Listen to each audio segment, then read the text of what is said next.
Hi, what's up, ladies and gentlemen? Let's quickly look at this pair. The person who's speaking here is Twice Muller. You know how it is. Twice Muller in the building, as usual. So let me quickly show you guys how you should be analyzing the market. So I'm going to start on the monthly time frame, and as you can see, I am using Trading View, right? So this is the monthly time frame. If you look at the top here, or I can just press 1M, and we can just see that I am in the monthly time frame. So why am I doing this? I want to show you guys that it's very important to actually do a top-down analysis. Don't just analyze the market, right, without doing a top-down analysis. So, and I do advise you guys to also use Trading View.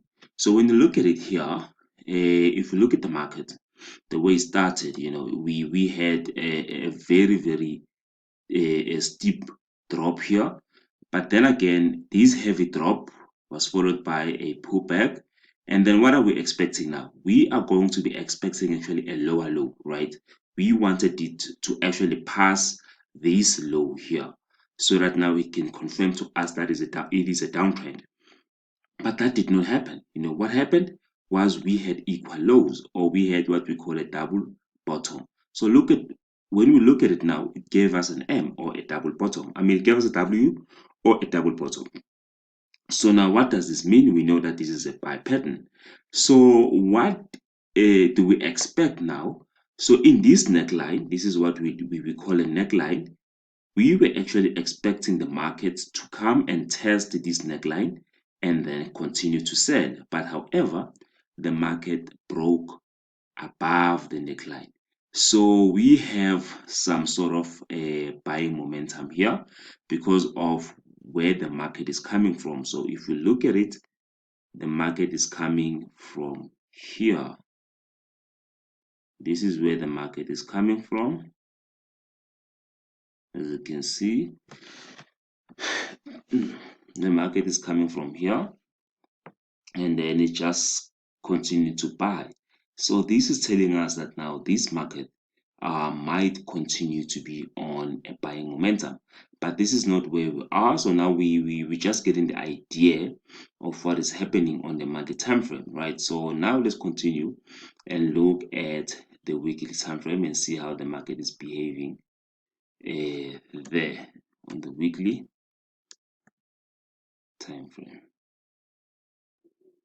So now let's look at it. If you look at it in the weekly time frame, you can literally see that the market is still in a buying momentum. Why do I say that? Let's just say here we draw a trend line, right? I just want to show you something.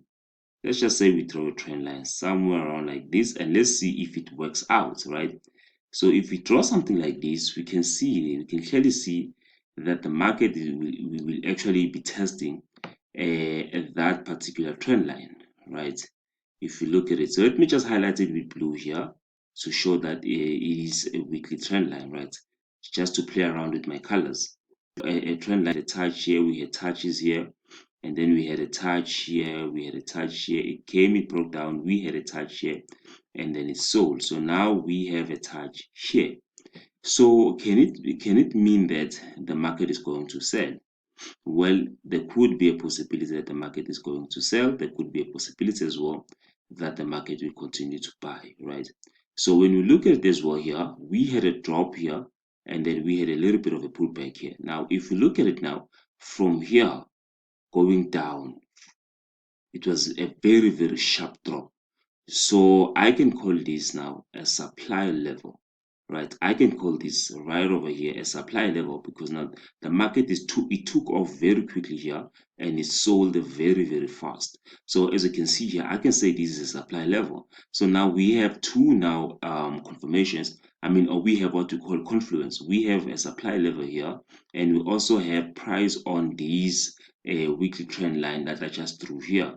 So let's just go on the daily time frame and see what we can get on the daily time frame. You know, maybe there is a sell. So now when we look at it now, we can clearly see that the market is actually giving us selling opportunities right now, right?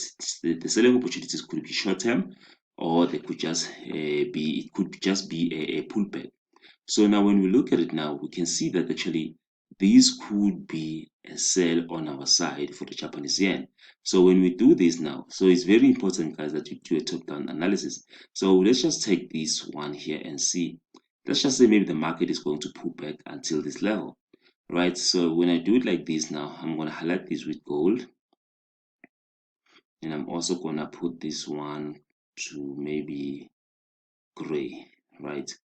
So maybe the market is going to do this. Maybe the market is going to pull back and come to this level. Let's just say it's going to come back here, right, before it continues maybe to buy some more. So we don't know yet because of what we saw on the monthly time frame.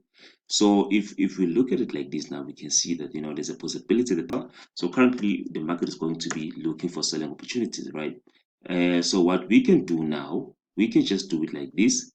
We can literally wait for the market to come back to this level maybe and give us like a small M. Let's just do it like this.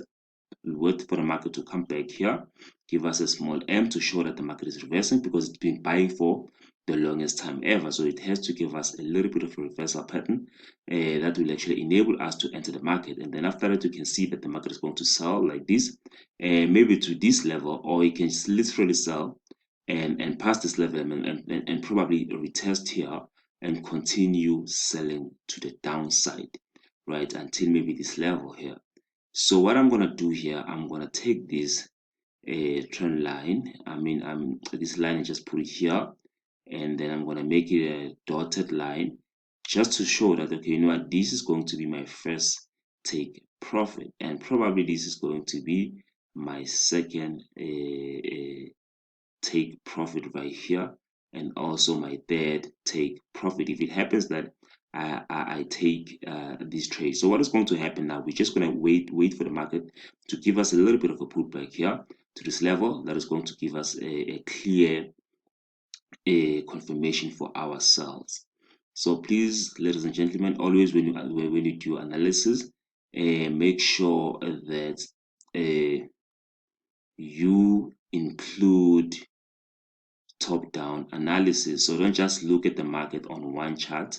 You have to make sure that you look at the market in all like the charts. So this is just how it is, ladies and gentlemen, and I think you guys understand what is going to happen tomorrow at the pound Japanese yen. Thank you so much, guys. This is Twice Mula, Twice Mula from the Revive the World Empire. Thank you so much.